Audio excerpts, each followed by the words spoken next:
Hi guys, স্বাগতম জনালো প্লিজাস ব্লগৰ অন্য এটি নতুন ভিডিঅ'লৈ আশা কৰো আপোনালোক সকলোৱে ভালে আছে তো বলক আজি ভিডিঅ'টো আৰম্ভ কৰো সিনেমা চাব যাব ওলাইছো মই আৰু মোৰ লগৰ কেইজনী যাম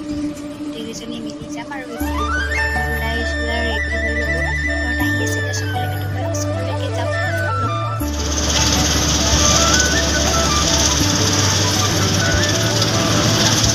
এই পালো বাছত উঠিলো